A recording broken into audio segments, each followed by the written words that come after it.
Oi, tudo bem? Meu nome é Inari e sejam bem-vindos ao meu canal. Hoje a gente vai falar sobre um filme que é até meio curioso, de certa forma esquecido, mas para isso a gente vai para um contexto. Quando eu era menor, eu lembro que eu gostava muito de ver os filmes do Cartoon. Aquele filme estranho do Ben 10 live action e também aquele filme daquele velho que luta karatê, o Kung Fu Magu. Mas esse filme eu não estava assistindo.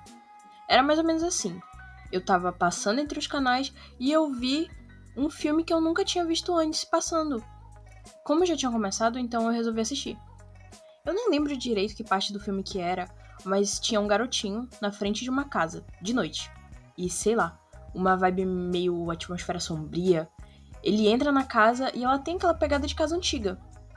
Mas a essa altura eu já tava com tanto medo que eu troquei de canal e eu nunca mais ouvi falar sobre.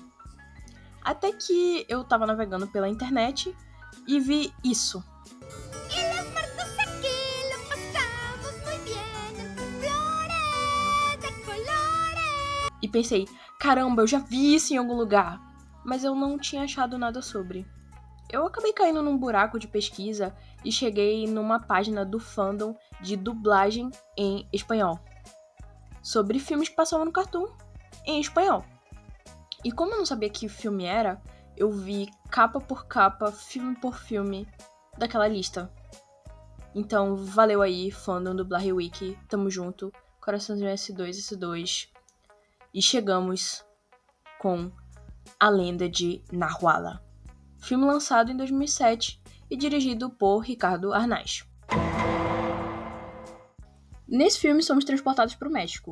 E é aí que conhecemos Léo, o nosso protagonista, e o seu irmão Bully, o Nando. ênfase nesse Bully aí.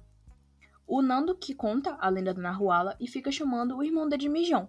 Mas ele também não se ajuda. O cara não pode sonhar que o armário tá estalando, que o chão já fica todo molhado. Eu podia não saber naquela época, mas o Léo era um reflexo de quando eu era criança. Sem a parte do mijo, claro. Mas medo eu tinha.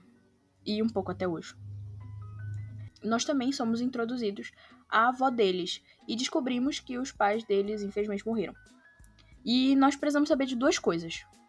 A primeira é que a classe alta existe e que a história da Nahuala é a seguinte. Ela era cozinheira de uns nobres, ela foi possuída por um espírito maligno e em um jantar aí ela acabou envenenando toda a galera da casa e é por isso que é abandonado. O Nando fala que se tá de noite e tu fica perambulando na rua, da Nahuala, ela já te marcou na área dela. Virou saudade. Tem essa mulher também que fica contando piada, mas não é relevante.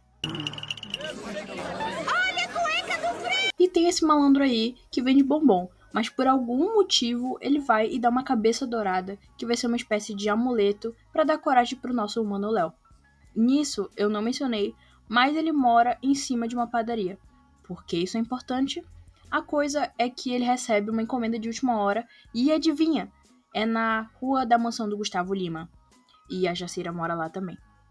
Indo pra lá, naquela vibe meio supernatural, ele até encontra uma senhora que por um acaso parece muito com a vilã, mas não era ela. O infeliz do irmão dele aparece pra ficar assombrando o moleque e, cara, vai fazer alguma coisa melhor da tua vida, porque tu não vai chegar a lugar nenhum ficar perturbando teu irmão desse jeito. Adivinha só, ele faz o cara chorar, mijar nas calças e fingir que foi sequestrado pela vilã do filme. Ele até rouba o talismã do Léo e aí ele é absorvido pra dentro da casa. O Léo até tava com raiva, mas só de ouvir o berro daquele infeliz, ele foi ajudar. Só que não tem muito o que ele fazer, ele acaba ficando pra fora da casa. E o Léo acaba indo pedir ajuda do Frei lá do começo do filme.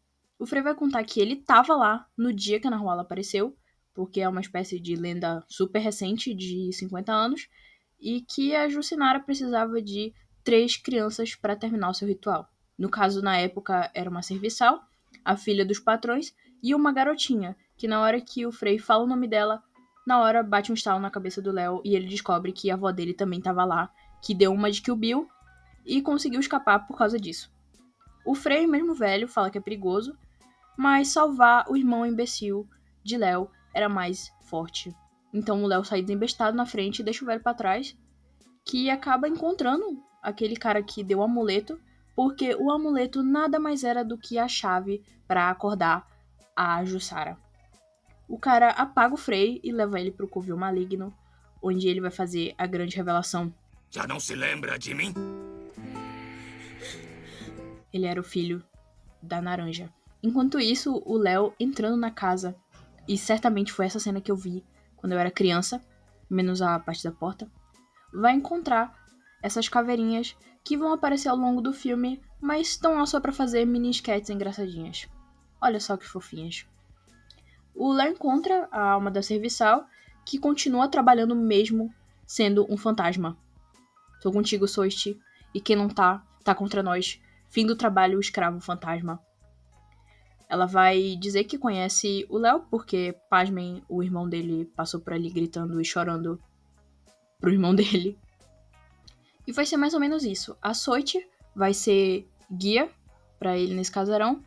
E entre eles, menção honrosa, a cena da cozinha e a lava de CGI. Esse papagaio meio esqueleto também, que vai ficar repetindo o que o irmão dele tava dizendo. O Léo usa suas habilidades de coisa que eu acabei de esquecer o nome, mas o importante é que eles conseguem escapar da cozinha e vão passar por uma sala de jantar, tendo que lidar com os burgueses, que são caveiras agora, meio esquisitas e bem excêntricas, diga-se de passagem.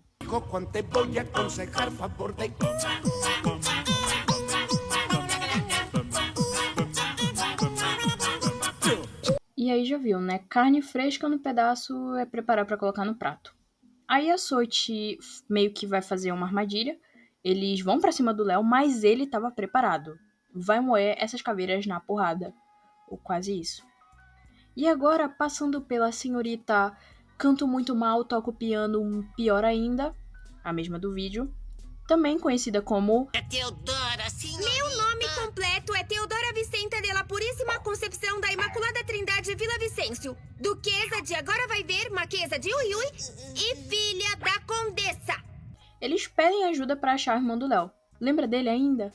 Vão pedir conselho pra ela, mas ela é uma chata. Eles precisam de uma chave pra abrir uma porta, que ela não sabe onde tá a chave, e fala pro Léo ficar de cabeça pra baixo, pra ela lembrar da chave. Enfim, não sei por que eu tô contando isso, porque não importa. Em paralelo a isso, a gente tem o cara do mal, né, o Santos, contando seu plano maligno pra libertar o mal, que é a Juralana. Tem uma cena meio triste, na real, que ele criança chorando pela mãe dele, né. Então, enquanto ele sai do cômodo, aparece outro Frei de não sei pra libertar o Frei do começo do filme.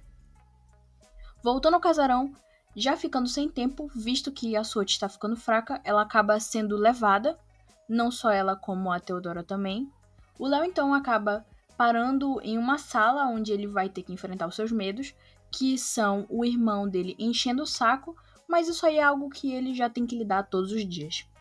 Até a Nahuala aparece para tentar convencer ele a largar o irmão dele e ir embora, mas contudo, entretanto, todavia, esse garoto é muito persistente e vai arrebentar o que for preciso para resgatar o seu irmão insuportável, chato e bully que ele tem.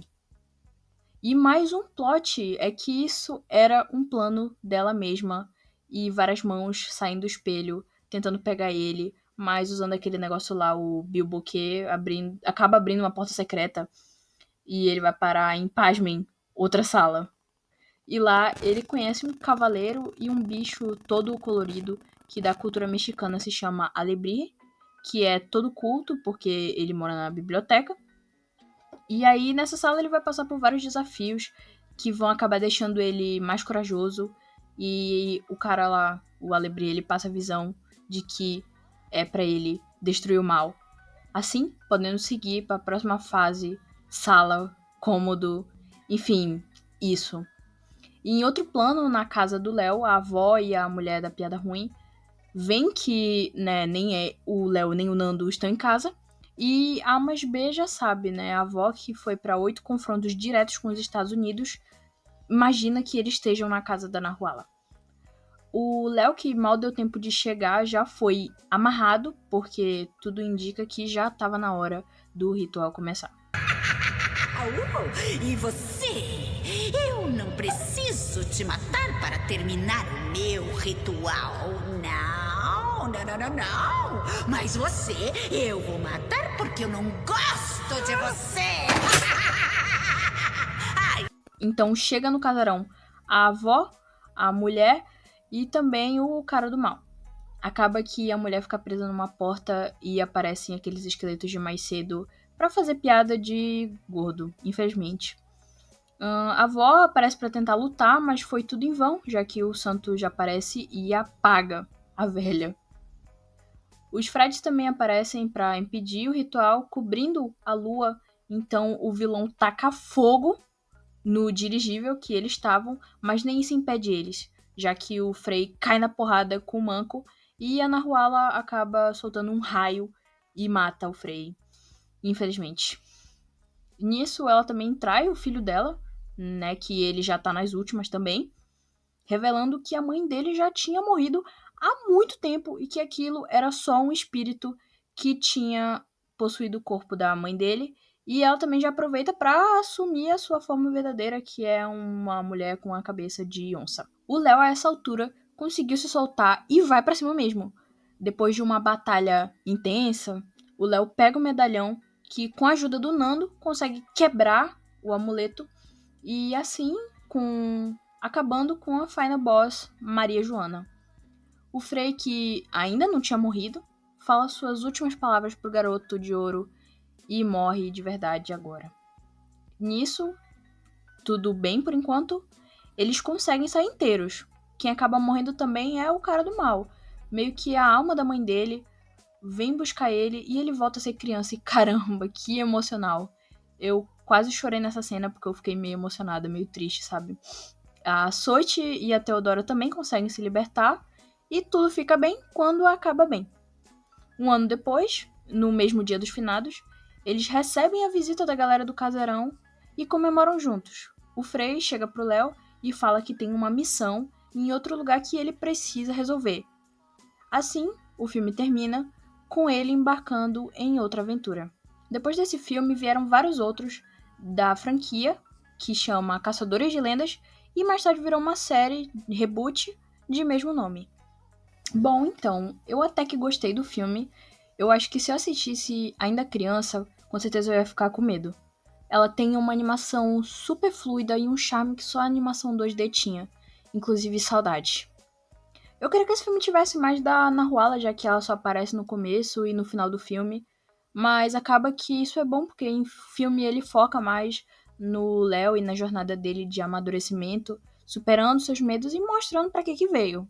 Por isso eu acho que a Nahuala devia ter uns, sei lá, uns 7 de 10. Eu acho que assim tá bom, uma nota boa. Então é isso, eu vou ficando por aqui. Espero que tenham gostado desse vídeo. Não esqueça de deixar o like e de compartilhar. Se você tiver alguma ideia, comenta aí. Eu vou ficar muito feliz de ler. Então é isso, um beijo e tchau.